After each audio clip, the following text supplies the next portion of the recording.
Hi, and welcome to the best thing you watched this week. We got Chris from Movies and Munchies, myself, Ruben from the Ruby Tuesday. We're going to have an interesting week this week because I believe we have watched a bunch of poo again this week, 2 weeks in a row. So for me, those are always the most interesting weeks of content we do talk about because it's different content. So look forward to what we got coming up. I think it's going to be interesting. Our Patreon, do check us out on Patreon. We've got a number of videos, quite a lot, with the bearded ones, and we'll leave the link down below. And today in the audio podcast section, once you finish the video, or if you're only listening to us on podcasts, wherever you listen to podcasts, because we're there as well, we're going to be talking about the interesting decision makings of the new Marvel Phase 4, and in amongst that we'll put Thor Love and Thunder, and in amongst that we're still going to be talking about what we're looking forward to coming out, and possibly a bit of entertainment news depending on how much we got and how many more words we have left. I have a crap ton of news, unfortunately. Okay, cool. Well, that's always good. So it's going to be a full episode, but first, Chris, who won the questions last week? The movie quiz. Let's see. It was Gary Laybourne, first to come in with all three correct. Now, the first one of yours, I got. Nice. I understood that because you had a prop, made it very easy. It was Blair Witch Project. Yeah. Okay. Nice. Second one, while I've seen the movie, I did not know the quote, and it's The Witch. From Robert Eggers. Yep. And the third one, again, have seen the movie. I prefer the sequel more than the first one. I don't know if I've seen 3, 4, 5, 6, 12, and 13, but it's Hellraiser. Nice.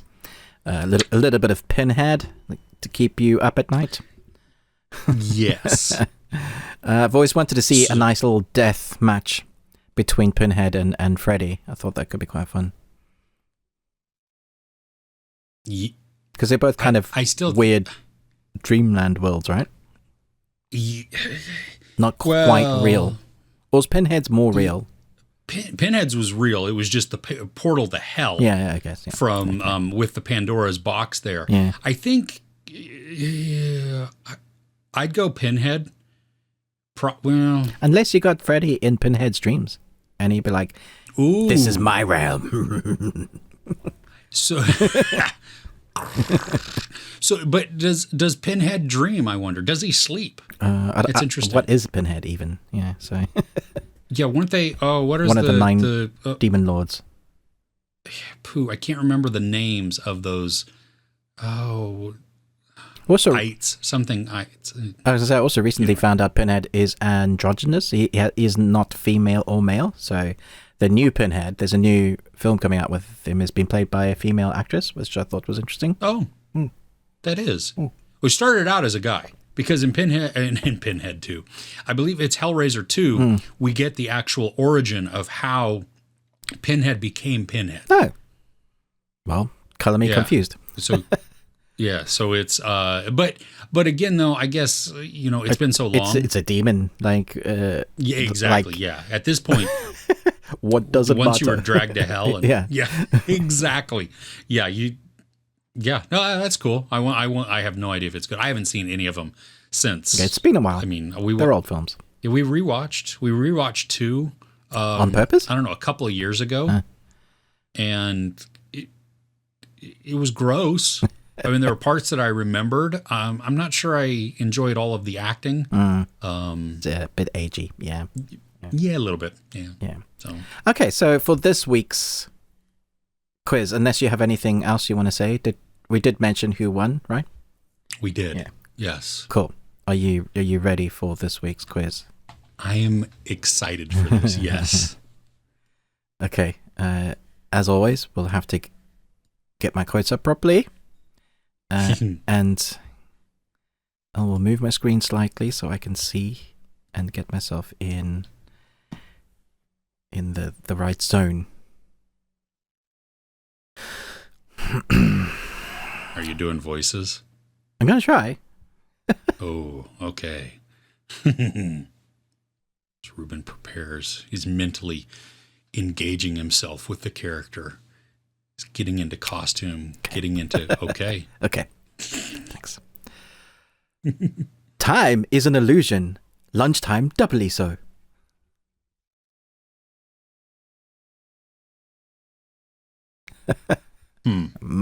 Okay.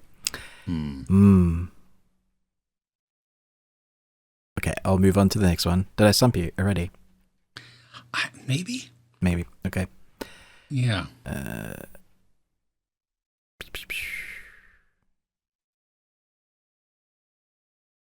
This is a good one.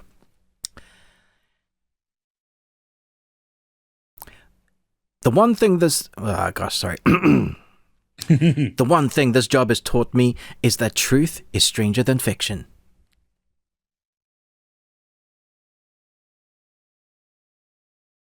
That sounds familiar. Such an amazing film. You'll kick yourself. Okay, so this is... Okay. I'll do an easy one, just in case this really stumps people, but everybody should get this one. Ever have that feeling where you're not sure if you're awake or dreaming? Okay. There we go. Nice. Thankful for the bonus on this one. This week was hard, but let us know in the comments below. Well, people are so what good, are the three? So I've got to kind of up my game a bit. Dude, you're pulling them out of just... I mean, it's so good. Like we live in our house by movie quotes, but it's not every single movie under the sun. I mean, it's, there's the huge go-to group that just pop out of your head or whatever. But these are some deep ones. I'm enjoying this. I like this a lot. Nice. So, all right. So question time. Yes. All right. I have a question. Okay. If you could erase one thing from existence, even the memory of the thing, what would it be?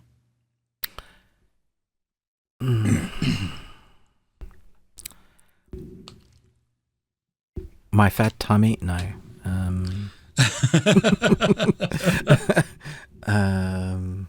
Donald Trump? No. Let's not upset people.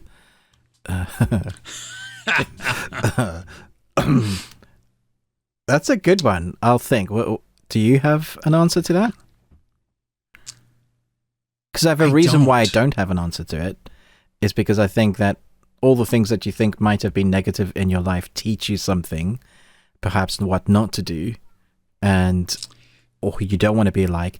And even all those negative things, the decisions that you've made in your life have made you end up where you are. And right now, I have 2 wonderful kids and a wife. But if I changed it, like the butterfly effect, if that ever never existed, that wouldn't, or the memory of it. But saying that, if you don't have the memory of it, you don't know that has changed.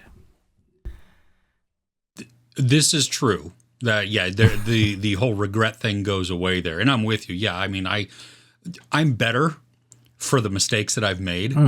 I don't want to ever repeat them. No. And I wish I didn't have to have gone through the lessons that I went through to get to this point. If I could remember them, if I could remember that I'd made that mistake, but it's gone, I think I would choose, like, there are stuff that I've done in my past as a youngster. They're like, I wish I'd never done that.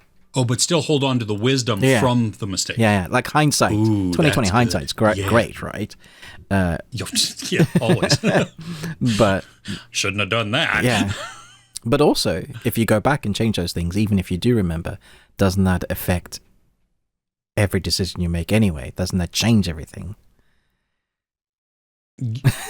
Yeah. It doesn't work. No, maybe we just get rid of Green Lantern and call it good. But if we didn't have Green Lantern, would we have Deadpool?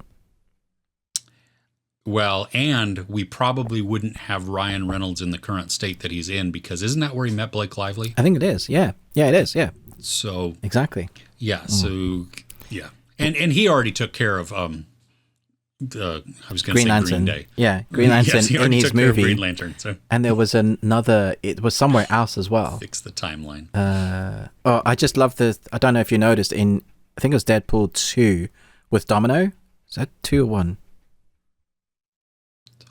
That was 2. With so he's on the truck, and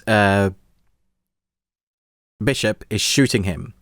And if you take the comparison scene from X-Men Deadpool, where he was Deadpool in the X-Men, I think it was the Last Stand or something, whichever one he was Deadpool in, where he had the laser beam eyes and everybody goes. if you take that scene, he comes out of the lift and someone shoots machine guns and he takes his swords out and goes, and he's chopping those bullets in half, and we're all like, yeah, that's the Deadpool we know. In Deadpool 2, the movie, he's doing, but every single bullet's hitting him. He doesn't chop any of that. Just goes.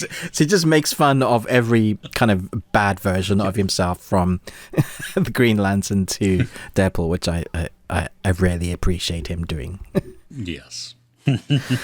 But should we get into the best things we watched? I think so, and I'll let you go first, but correct me if I'm wrong. Your first one might have to do a little bit with whatever the crap is on your face. This is just how I get up in the morning. Oh, open mouth, insert foot. I'll be going now. Thank you. This is who I am, man. Why don't you love me for me? Dang it. Oh, no, you're right. Okay, so Netflix dropped a horror. I guess it's safe to say it's a horror. Yeah. It's a found footage film. Japanese? Is it Japanese? Taiwanese. Thank you. Yeah, I knew there was something off there. Okay, Taiwanese, called Incantation. It's actually one that people have been talking about for a while. I think Netflix finally acquired the rights and then released it, and it's an original. I heard you review it, and I was like, yeah, that sounds interesting. I'm not a huge fan of found footage. Sometimes I think they've just, like, talk about a genre that's been done to death. Yes. There's been a lot of these. So I went in with, considering I made the joke, last week about Blair Witch, I'm so scared right now. I have the snollies running down my nose. I was like, yeah, okay. Also, yes, snollies is a word.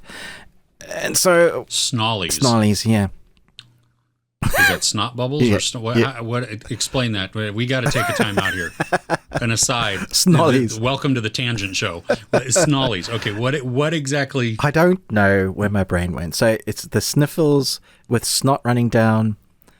Okay. Just think what a 5-year-old would say generally, and that's how Ruben speaks. So, new word. Love it. Snollies. Okay. Yeah. Snollies. Okay. Sorry. What was I saying? Blair Witch, found footage. Not typically a fan of found footage because it's been done a ton. So yesterday, I'm sitting in my bed. We've got a TV on our room, which I think is a mistake now because we never leave the room now. But my son likes to tap. He has tap games, and they're really loud. So he's downstairs. We'll let him have the lounge and be at peace and enjoy that. So we're upstairs. Like, you know what? Let's. I'm going to stick this on. My wife is next to me on her iPad, and she's like, yeah, I'm out. And it's like first couple of minutes, I'm like, yeah, fair enough. But she keeps doing that, so the iPad's quite big. It's got about that much space. But she keeps doing because somehow she started reading and started getting into the character of what's going on in Incantation. And I think that is why this film is actually good, is it spends a long time investing you in the characters in between flashbacks, which I think works quite well, but also to its detriment. So Incantation is about a woman that basically disturbs something she shouldn't, and that messes with her whole life and her future family life. And we can get into spoilers later on after we've finished talking about this. But I just thought some of the visuals were really creative, really quite creepy. It was scary when it needed to be, but there wasn't a lot of scary. It was just building all the time. And so when you got those creepy moments that were out of the corner of your eye, or the person was doing something that they shouldn't, or don't ask, and I'm like, how is that person disappearing so quickly? There are moments like that I also thought, yeah, this is pretty good in a really, really creepy way. And my wife ended up watching most of it, and now she's like, I don't know if I'm going to sleep ever. Never mind look at mirrors in the bathroom again, ever. What did you think, Chris? Yeah, it freaked me out. I loved the atmosphere that was created in this. Right from the very beginning, we're told that we're being brought into this movie. Yeah. So, I mean, it reminded me, like I said this in my review, it reminded me of The Ring, where unwittingly 100%. we have now watched this video. Yeah, right? And so don't make me watch that. Yeah. I thought it was really creative the way that the video addresses the audience, gives us the chant that we need to do, gives us the imagery and everything. And oh, heck no. Did you chant in your head? No. And accidentally? Yeah, I did. And, me too. Yeah, just the visuals, like you said, they're creepy and they're unsettling. And there are times where it is horrific. But I think a lot of the other times it's because because something is not shown, and that just creates more of this atmosphere, you know. And I don't know about you, but there were a couple of times where like the camera fell or it's just sitting on something and we're watching and I'm like, yeah, I'm like, is there something there? There's got to be, you know. And other times, like there's this one part where it does a replay, and I'm like, oh, God, I saw it the first time. I don't need to see it in slow motion. But there's a small child involved in this, and I think that amps up the uneasiness and that anxiety. Your protective nature of wanting to protect the child from the circumstance that she's in, for sure. Yeah, we've got this innocent who is unwittingly being involved, and then just because of the circumstances all around. I found the flashbacks a little bit confusing at times. I found it hard to follow it at times. Yeah, like I wasn't sure where exactly we were in the timeline because of how it was compiled. Yeah, but by the end of it, I mean, I had the overall understanding. So it wasn't like, oh my gosh, this came actually before this, and like, ooh, that ruins it. No, it was like, I got the whole picture. So that's really, you know, by the end of it, I think you can do that. It's based on true events. Yeah, which is even more disturbing, even more messed up. Yeah, just not right. Because you have this family. I mean, the premise just with the family believing that they worship. It's kind of like a cult. Oh yeah, and they worship a spirit, but they have to worship the spirit in order to keep bad things from happening, which doesn't sound like a good spirit. You know what I mean? Why would you start? Once you started accidentally, you're in it. You can't forever. Stop. Yeah. Yeah, and how messed up is it that, well, again, like I said, we're brought into it, you know, because that has a purpose. Yep. The whole thing, which is creative, I think. Very creative. You know what I mean? To put us right up from the outset, but not fully understanding until the end. Yeah. And yeah, I want to talk spoilers and ending now. So this is your kind of warning to kind of skip ahead. Look at the time codes, because I want to talk about that creativeness, but I can't talk about it without doing spoilers. So this is your moment.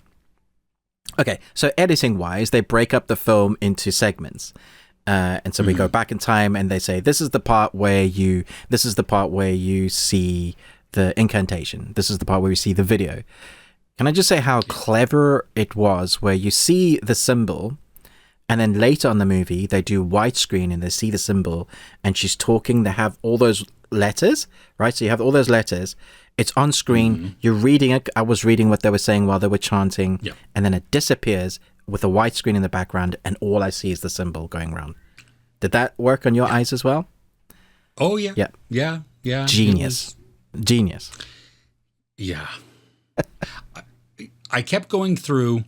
I actually rewound it at one point because I was like, wait a minute. What is this part? Because found footage, I want to make sure that it is all actually from some kind of handheld camera source, not an actual, and I called it a production camera in my thing. And what I mean is that, a piece of the film crew not standing there with a lockdown camera or something like that, and then them putting overlays on it. I mean, which they do. I know it's special effects, but all of it, you have all of these movements and all of these different angles and stuff. And I had forgotten that the mom had put a nanny cam inside the bunny. Yeah. And how creative is that? Yeah. That then through the rest of the movie, as she's holding it or the daughter is holding it, we get these different angles and, to tell the part of the story where we might not have seen anybody. We might have seen like a shoe or something like that because of how another camera was being held. Yeah. And Yeah, very, very clever. So correct me if I'm wrong. The deity is actually the Mother Buddha. Mother Buddha, which is evil for some reason.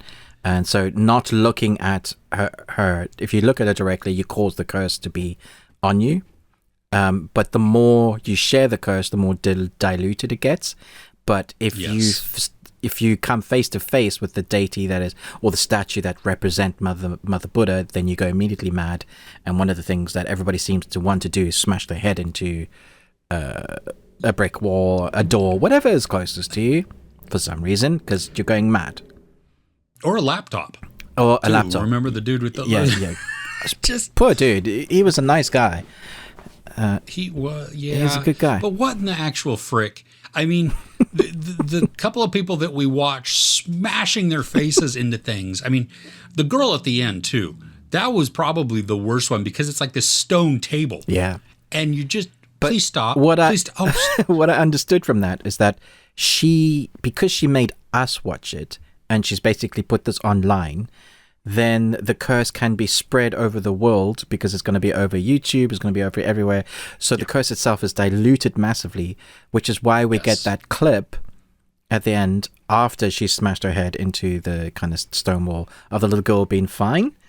So that's how I understand it. Is that right? That's how I understood it as well. Okay. Yeah, because the mom sacrifices herself once she knows what's going on, and she's tried everything she can to save the daughter. I mean, remember she starved the child. Yeah. And then the doctor is like, I can't give you an injection unless she's eating, and so she puts something in, and instantly bad things worms happened. Yeah. Can we?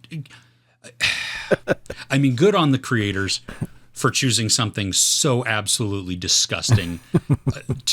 But I mean, the bugs are also just like the flesh wounds. It looked like she's an amalgamation of like a grotesque hive. Those kind of maggots. You can imagine things crawling out like worms, a whole nest, and all of that all over you. It makes me want to go shower and clean. It's just like get off me. Yeah, well, and it like the skin was mirroring what was on the roof. Yeah. Remember when she's in there and just, oh gosh. But that's what she sees in the statue, isn't it? When she opens it up. That big kind of mouth infesting hive thing. Yeah. Well, and okay, so we'll go just from a special effects standpoint or real footage. I don't know, but at the very beginning, we're getting these images of very weird things. And did you see that mouth that has like rows and rows of teeth in it? Yeah, that was a human mouth. Yeah. So I don't know. Was that actually footage of just some genetic anomaly, or was that special effects? That does happen. Does it really? Yeah, because my wife's sister's a dental hygienist or something. She's very good. But yeah, there are people, deformities and stuff that just does happen. So that could be a real thing. But also, it's interesting how people that watch the videotape, it affected them differently. So the two cops suddenly just shot themselves, right? They instantly went mad. Instantly gone. Yeah. The woman, oh my gosh, the woman with the hot boiling glass on the end of it. I had forgotten. Yeah, what the crap? Dude, how bad? That is the worst way to die. Because you're singeing the cutting, but you're also... The more I thought about it, the more horrific it was. Well, and you watch her and you go, what do you do? No. And it's just... why are you doing that? Yeah, I mean, I like to address your symbols on your face for those that... either have not watched and don't care and are watching this ending explained or whatever, but just all of the symbols and the blessing that is put on. I mean, how disturbing also that it was, it's a young woman, that is chosen to do this each time. And I wonder, I don't remember if they actually explained that portion of it. I don't think they did. No. I do know that like when they're, when the three filmmakers come, one of them, is a relative. Yeah. But they're like, you can no longer use these names. Yeah. These are the names now. But that's very witchy. Here. Like one of the rules about witches, like never tell them your names, right? Because then they have power over you. which I guess must have come from some sort of lore before, which makes sense. Like, where did all that... And if this is based on fact or a true story, then... I'm just going to call me Bob from now on. Hey, Bob. Yeah, I've been turned into a cow. Exactly. Can I go home? Yeah, just... Oh, this was... Like, I saw that it was coming to Netflix just in my, the new and upcoming things. And I was like, oh, that looks kind of cool. What is this? And I read just a tiny bit about it. And I'm like, found footage. Well, okay, Because there's so many of them now, isn't there? There are. And that's what you typically get if it's a found footage movie, it typically goes horror. There was one that I saw during pandemic that was filmed during pandemic. I think it was called Host, and it was all on Zoom, and it was a Shudder original. It's only like 60, 70 minutes, so it's not very long. Very effective.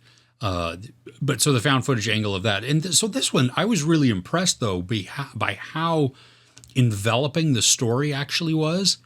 But also when they do it, there's like we're 3/4 of the way into the film, and then they spend the next 20 minutes just kind of doing the mother and daughter story, and you're like, yeah, man, I know why you're doing this. You're just making me like the characters even more.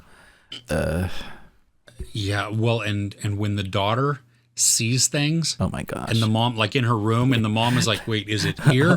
Is it here? I kept waiting to see, like, the mom actually see something or something, and I think it was even worse that it wasn't there, that we never saw anything. She sees it. The Why child can't we sees see it, and that, and that in that room, and I talked about it before we got to the spoilers of the replay. We're at the school, the arms stretching out of that. Why is it always hands though? Like arms, not just hands, like arms. Yeah, because in the tunnel there were loads of arms. There were many arms. Yeah. Just, I'm glad I saw this movie. It is messed up. It will be a while, I think, before I watch it again. Yeah, I'm not sure I'll watch it again. Yeah, I probably will at some point, just because, I know I'll pick up more. Yeah, that's true. The second time around. Like, because I understand the story, I'm not going to work so hard to figure out where we are in the timeline as much. I'm just going to be able to now, what little look for the little things that I I might have missed. Yeah. So yeah, it's cool. Yeah, but it's an interesting one. I'm glad I watched it. Me too. Yes. I think. Yeah, I don't know. Yeah, it was. Yeah. So there you go. Well, it made our list. Yeah, it did. So yeah, there you go. There is that. So what's next on your list? Because I presume you did Incantation as well. Yeah, I did Incantation. Yes, that was certainly on my list. And actually, that was the only. Well, no. So last weekend, it was probably Saturday night. I was I had edited a bunch during the day, and I was just looking for something else to watch. And so I have a ton of streaming things, but I decided to look on to Netflix just to see what was new. Like, out of the things that I didn't know were coming, or that were, whatever it is.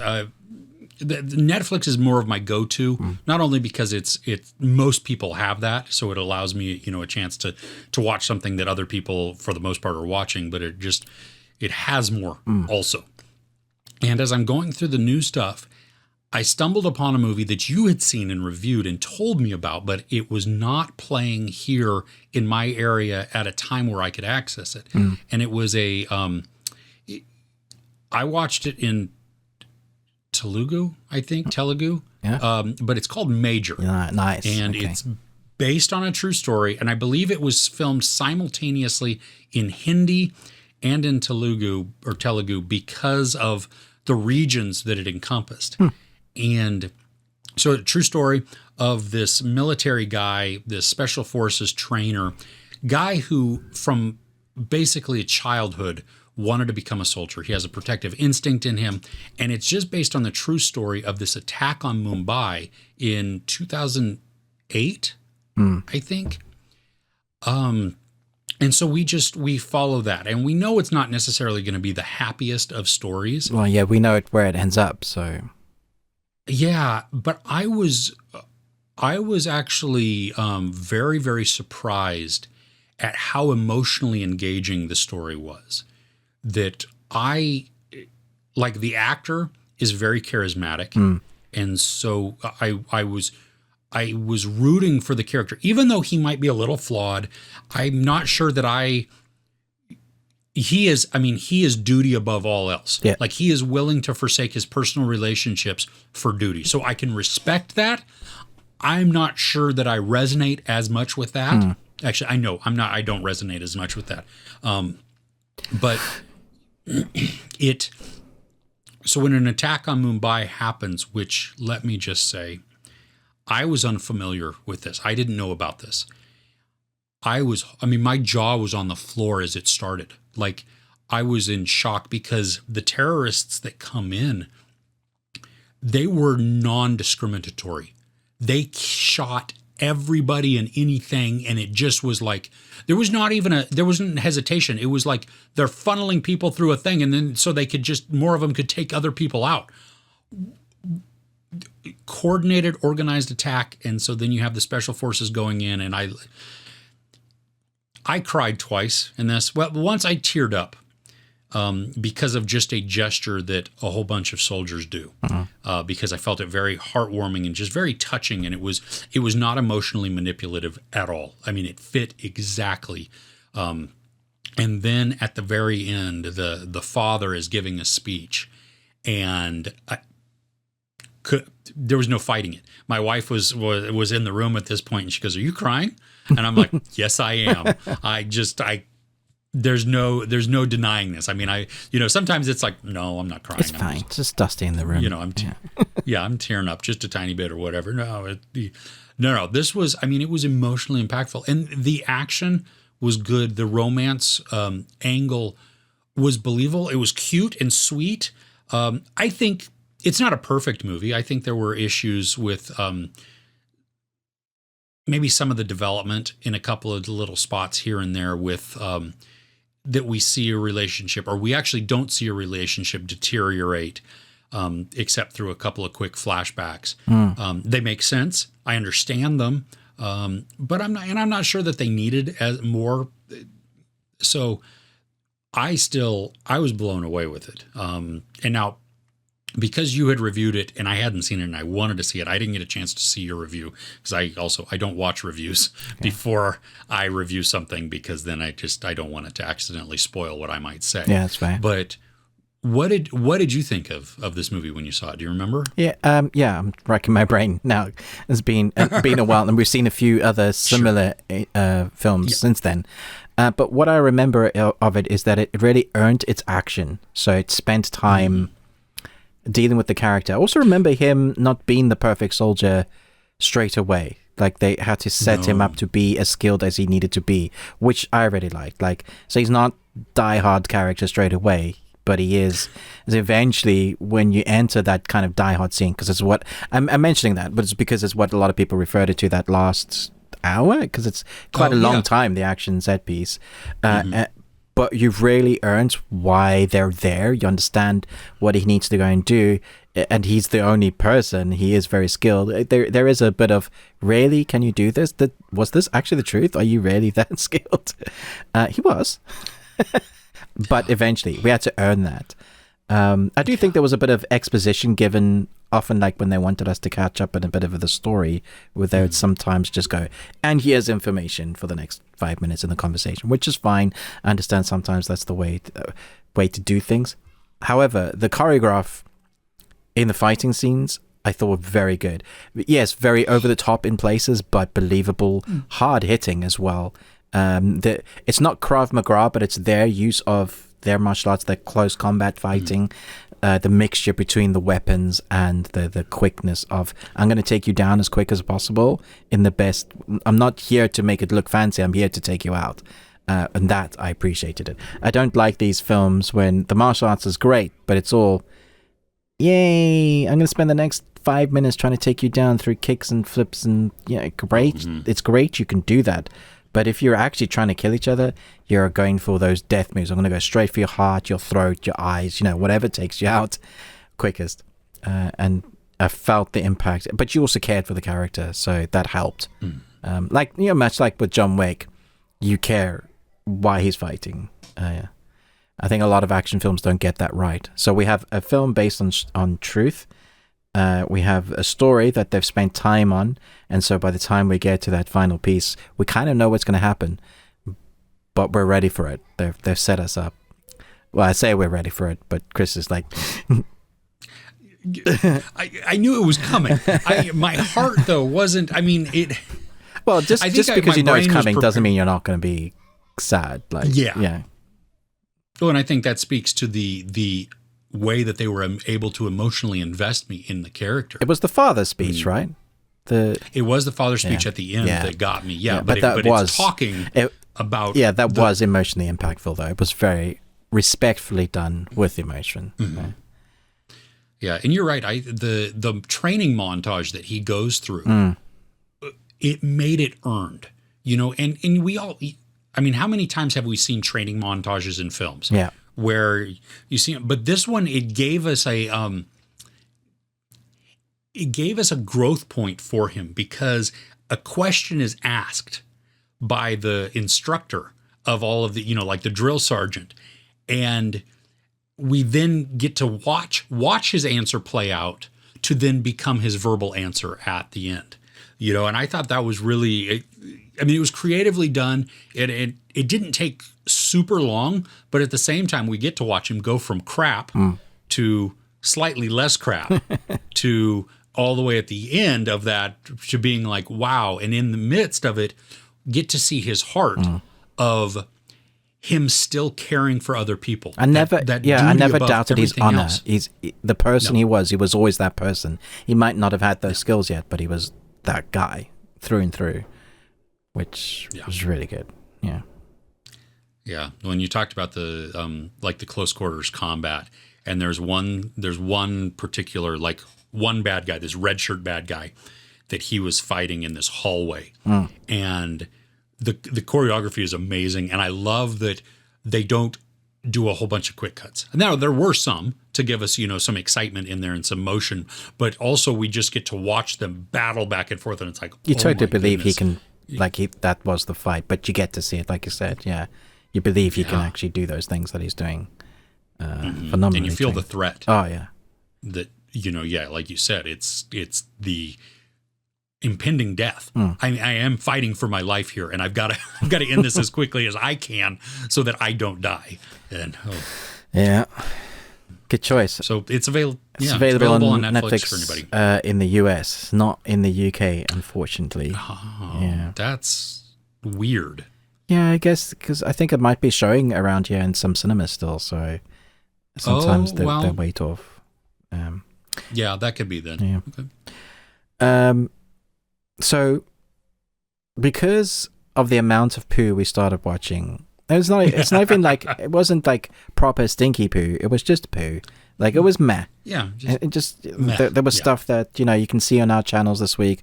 We reviewed stuff, and some of them may even reached 4s, but they're not like the best thing we watched this week. Like Sea Beast, I enjoyed, but it's still not something that I felt like I needed to talk about. I enjoyed it. It's just... Yeah. Okay, so we went back, and I recently read one of the comments in your reviews, or not your reviews, in your podcast section, video podcast section last week, and someone was saying, please can you guys watch some older films, because, you know, it feels like it's popular to do all the new stuff, but, you know, and I was like, yeah, when we first started, we were doing like, let's bring one film that we really enjoyed, an oldie, and we used to do that. So, you know what? I'm going to do that. I'm going to watch something that actually I enjoy watching, one that I haven't seen for a long time. So I'm going to set it up, Chris, and the viewers. Okay. So Odin, you know, Odin, God in the sky. Yeah, Odin plays a battle of wits with the Incredible Hulk against, but they have to work together to stop Voldemort from killing. What? Can you figure out what film I am talking about? So we've got Anthony Hopkins, Mark Ruffalo, and the Incredible Hulk. Is that Eric Bana? No. Or is that Edward Norton? Edward Norton. Okay. So Anthony Hopkins, Edward Norton, and Ralph Fiennes. Yeah. Anthony Hopkins. Ooh. Wow, talk about 6 degrees of separation here. I'm struggling to find. Should I read the synopsis? Yeah, give that to me. Okay. A retired FBI agent with psychological gifts is assigned to help track down a certain serial killer. Red Dragon. Yeah, it's Red Dragon. Nice. Oh, okay. It's been forever since I've seen this. Yeah, I bet. I remember when this first came out, there were a lot of reviewers like, this isn't very good, is it? Yeah. And I went back now, and there's a shift in the reviews. Like a lot of people are really enjoying this now. The audience have there's a number of it's much higher. Not that that means anything because everybody's views or whatever is whatever. But I was surprised at actually how good this is, and I'd forgotten the kind of the twist ending. I was like, I need more films where Anthony Hopkins is playing the mysterious dude, but has a serious level of deception in his eyes. I've forgotten how blue Anthony Hopkins' eyes were, or at least in the film. And then Ed Norton's blue eyes as well. There was such a weird, stark contrast. But also, I didn't realize that the Red Dragon was the one that is based on, the series is based on Hannibal. It's that storyline. Yeah. Isn't that the first or the second book? Or maybe, I don't know. It's the prequel, probably the second book. Okay. It ends exactly where Silence of the Lambs picks up, where it starts. And in fact, the dude that's looking after Hannibal Lecter says, hey, there's someone that wants to see you. And he goes, what's her name? And that's where it ends. And you're like, nice. Ooh. But I've forgotten how tense and how battle of wits it is. This is prime Ed Norton real estate, when he's just chewing up the scenery. But it's you have Ralph Fiennes who plays a serial killer that you kind of like. You obviously don't like what he's doing, but sure, the psychological battle. I don't know if you remember the tattoos that he's got. It's a whole body piece of a red dragon that he flexes to make it look like it's got open wings, and he kind of falls for this blind woman. There's this relationship that a protective, again, talking about you're protective over this blind woman because he forms this relationship, and he's this serial killer, but he really likes her. But he's battling almost a psychosis of almost split personality of what he believes is totally evil, and he's trying to stop the evil from coming, which is himself. And Anthony Hopkins' character is kind of manipulating him at the same time. So we have all these moving pieces, and when it kind of comes to the end and the story is still going, you're like, why hasn't it stopped? Why isn't the story finished? And Kirsten and I both were looking at each other. Wait, there's more, isn't there? You're like, oh no, I think we've forgotten what happens at the end. And then we're like, oh damn it. It's nice when the film's been so long since you don't remember what happens at the end. But I was just massively impressed with the performances. It isn't very action heavy, but it's all psychological. It's probably set up the series that we know and love now with serial killers. So one on Netflix. Mindhunter. Mindhunter. It's probably very heavily inspired from stuff like that, because getting into the psychosis of a serial killer is great, which is leading me into the series that you 100% need to see. Chris, you're gonna love it, and it's gonna mess you up, but it's probably my favorite series I've seen this year so far. I haven't seen all of it. It's 4 episodes I've watched out of the 6, and it's Blackbird. And my goodness, it's phenomenal. It's really, really good. I didn't think I was going to be hooked. First episode, I'm in.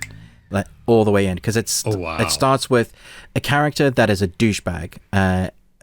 But it spends a whole kind of episode spending why he's a douchebag. His life and his circumstances. What's the actor's name again? Taron Egerton, he is brilliant. I think this is his best performance. Like, I don't think anything else that he's done better than this. Eddie the Eagle, he was great in, but yes, and I loved his action films, but this is very, very good. He's also massively buff in this this series. Yeah. Anyway, so you have him chew up the scenery with this serial killer, and the only reason why that happens is the story is so interesting, and again, one of those that is based on fact. So he gets sent to jail. He thinks that he's going to get out because he has really good lawyers, because he deals in drugs and guns. And the FBI come to him going, you've got 10 years. And he really thought he was going to get like 5 and 2 for good behavior, maybe 18 months for, making the deal sweet or something. But he got 10 years, and he was like, damn.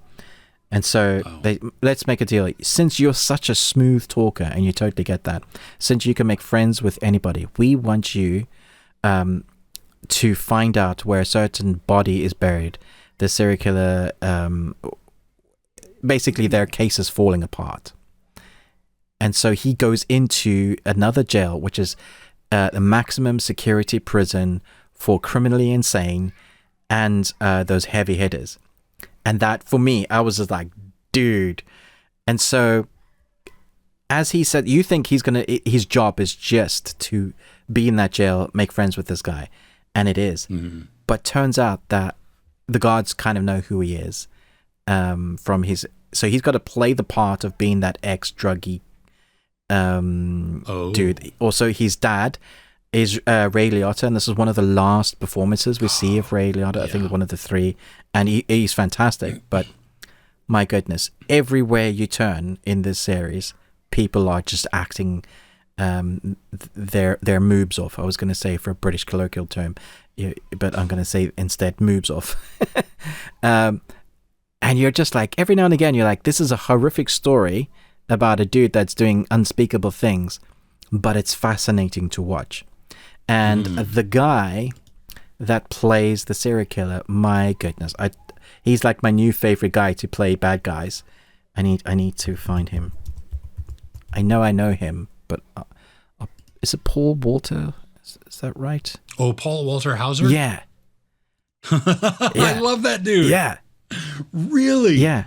Oh my gosh. He is phenomenal. Like, if you think Taron is good, Paul, he plays it really soft and quiet, kind of a high squeaky voice, but the stuff that's going on in his eyes, he also plays drugged up because they've drugged him up a lot. So every now and again, he snaps out of this kind of psychosis, druggy haze, and he says something that just creeps you the heck out. And then you're back in, and so Taron's trying to make friends with this guy, trying to keep alive as well because of what's going on with the guards.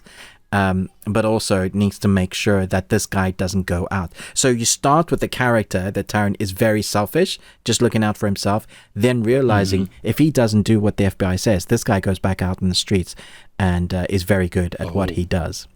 Man alive, I can't wait for you to have watched this because I want to talk about it, like do spoilers. But everybody needs to put this on their list. Apple kicking ass once again. Like, seriously, they know what to buy. Was quality content, man. Yeah, they are like top tier when it comes to this stuff. Oh my goodness. Well, speaking of like, I can't remember the author who did Red Dragon and the whole series like that, but did you ever see Michael Mann's film Manhunter? I didn't, but I love Michael Mann as a director. Oh, dude. Okay, so this is Hannibal Lecter. Oh, but it's pre Anthony Hopkins. It's pre. Who plays Hannibal?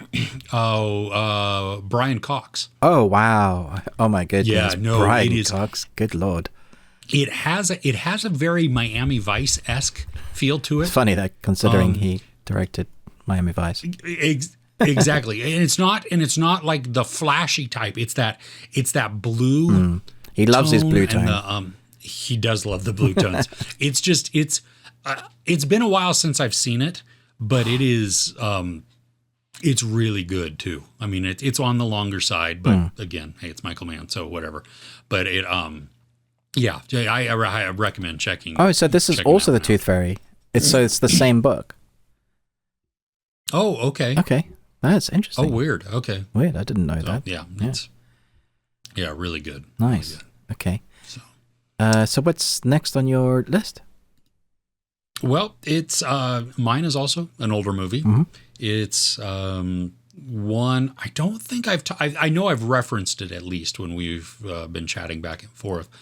But this is in top 5 movies. My top 5 movies. What, like all time? All time. Oh wow. Okay. Yeah. And it's called The Way Way Back, and it is Bat flick. What? Bat flick. Bat flick. No, Isn't it not Bennett? The Way Back.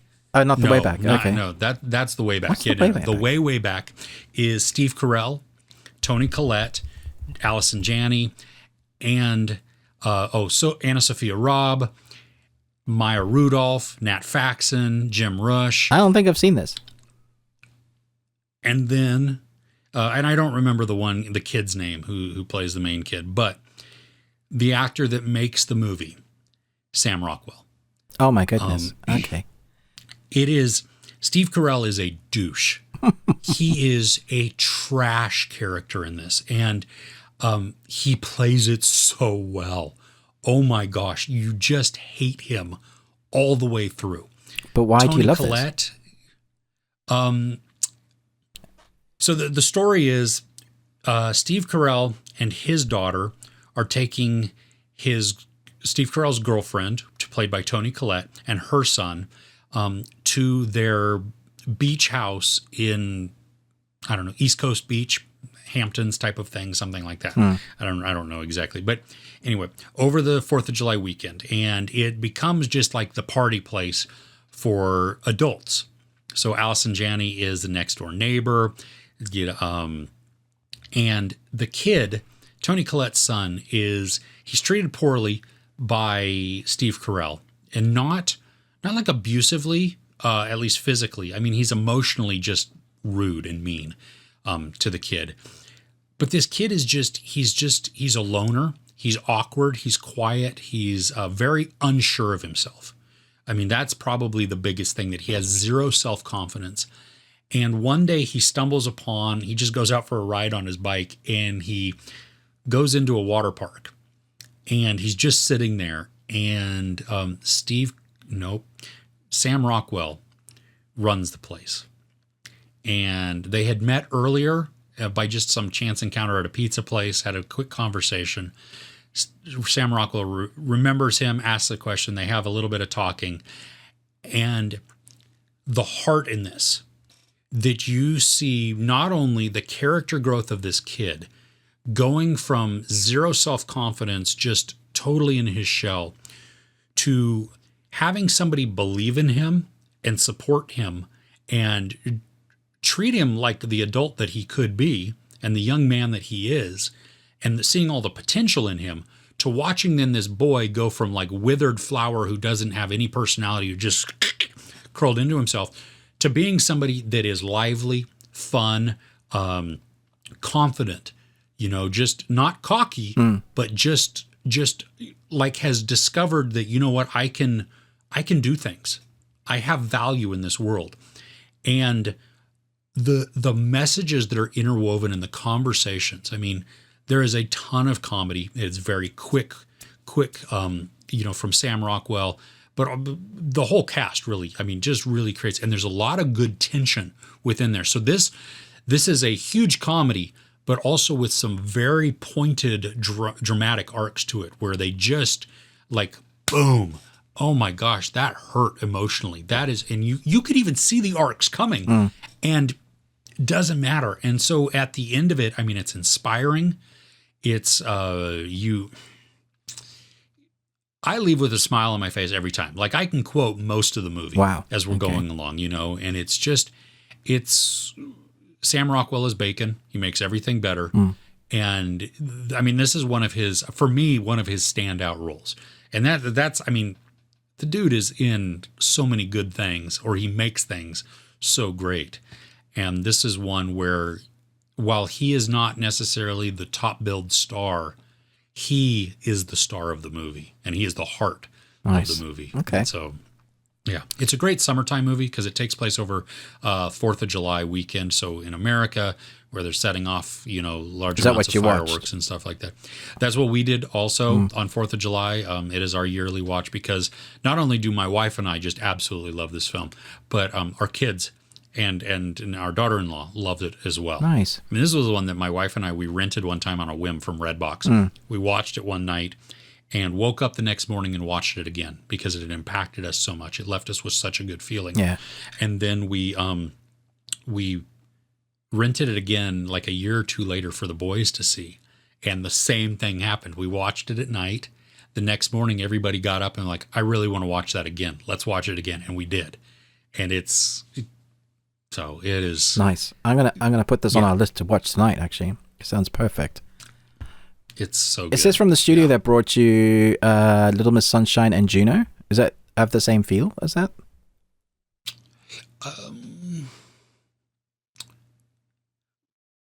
Maybe. I mean, I could see some of those same sentiments in there. Okay. Yeah, I don't. I mean, to me, the cast is incredible, so it's worth watching just to see what they're doing. Well, that's it too, because there are so many in every scene almost. There are these moments where you can just like, wow, and I mean, from Steve Carell, from the opening lines, I mean, the movie establishes Steve Carell and his character before the image comes up. Oh my gosh. It's black. It's black and you hear the dialogue. We just hear voice. Oh my gosh. Yeah. And then it's within the span of like 3 minutes, you get to hear how much you do not like this character. And then they support that through the whole thing. I mean, he's just, even though he might have some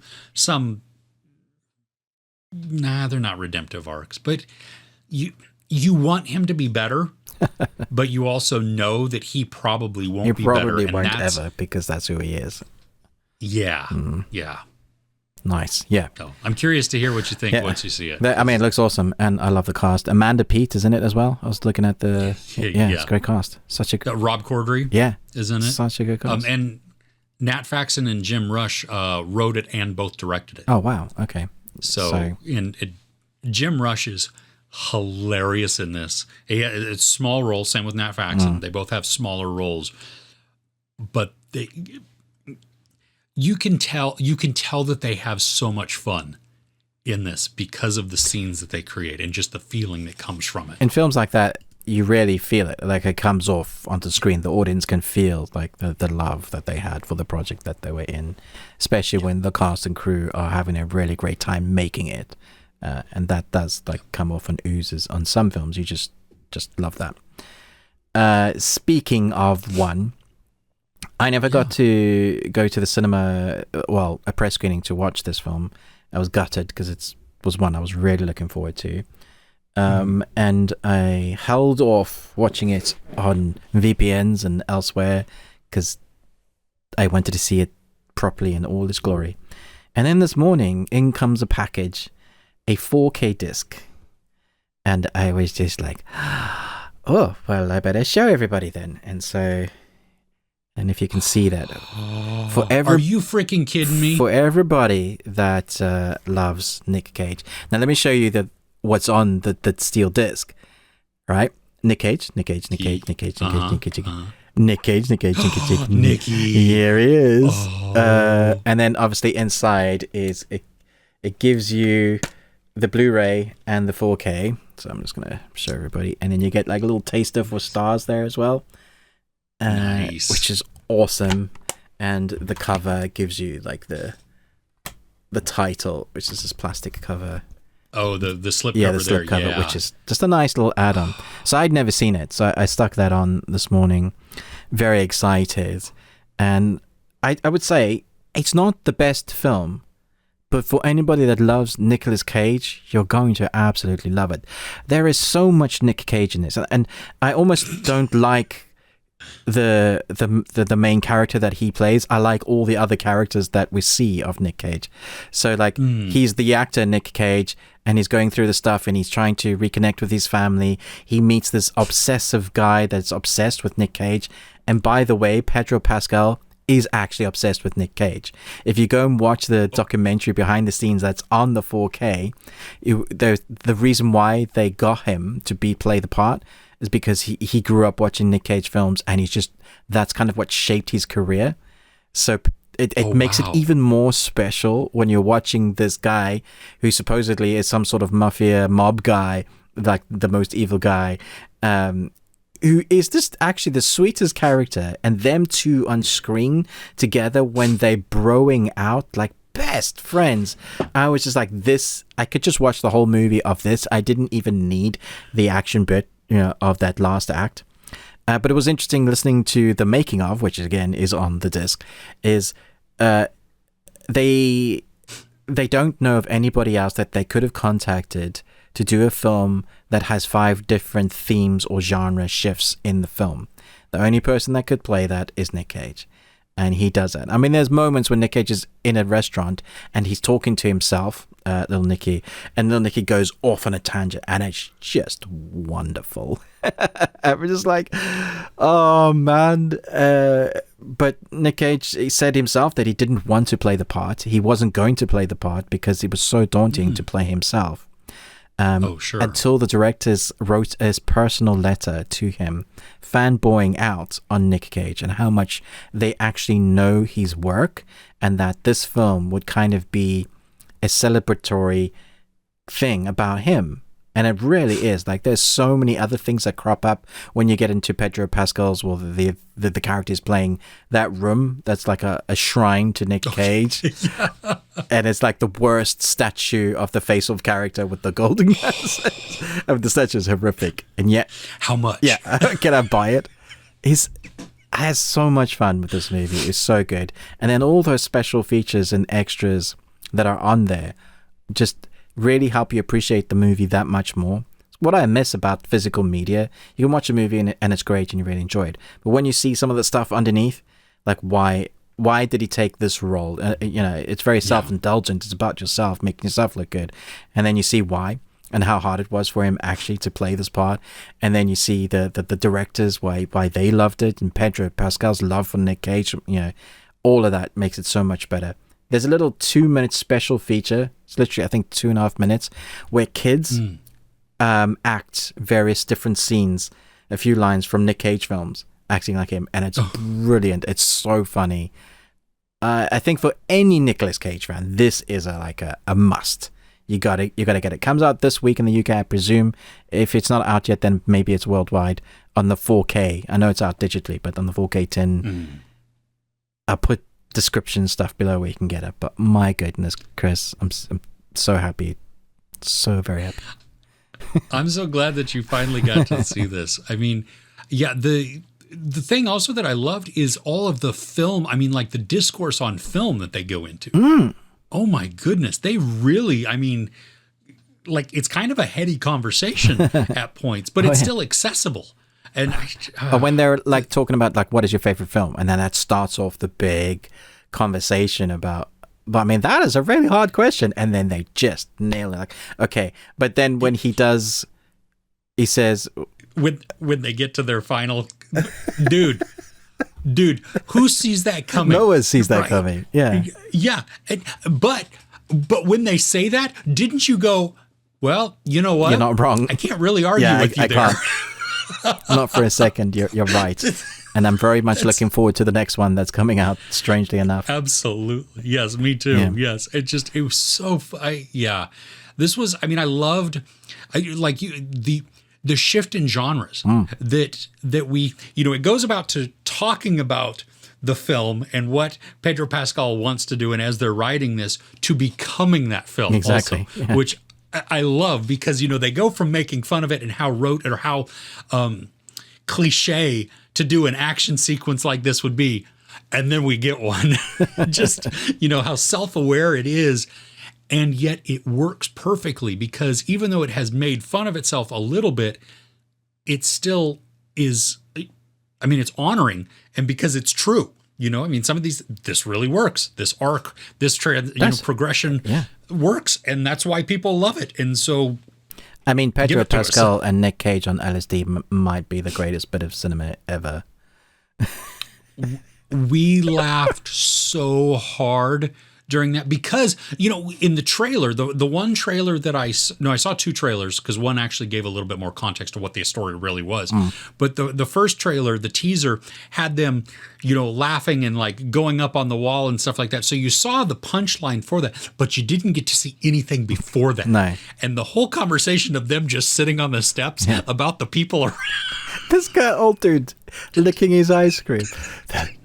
Were they watching us before? I don't know. And then they're just brilliant. This action scene that isn't an action scene, and this whole emotional scene of them pulling each other over the wall, and like, I'll never forget you, Nick Cage. I was like, oh my gosh. And I was like, I bet you he's just gonna walk around, and I was just like, that's exactly how I would have written that bit.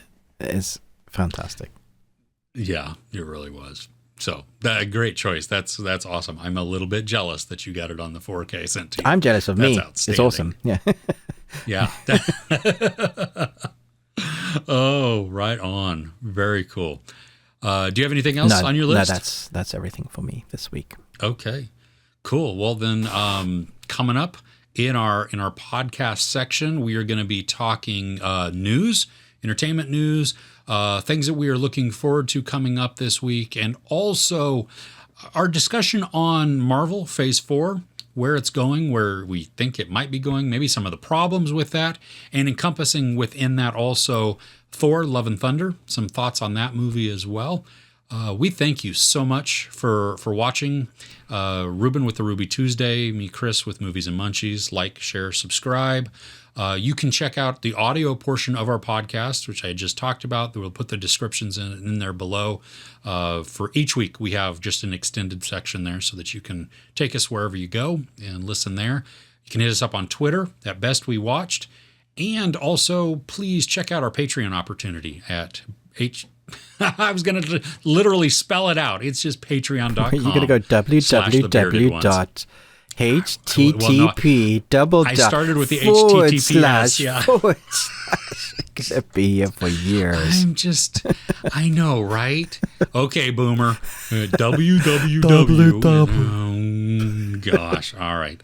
I apologize, and I am not a boomer. I am proudly and solidly Generation X. Not that anybody would remember. All right. With that, we thank you so much, and we'll see you next week. Take care.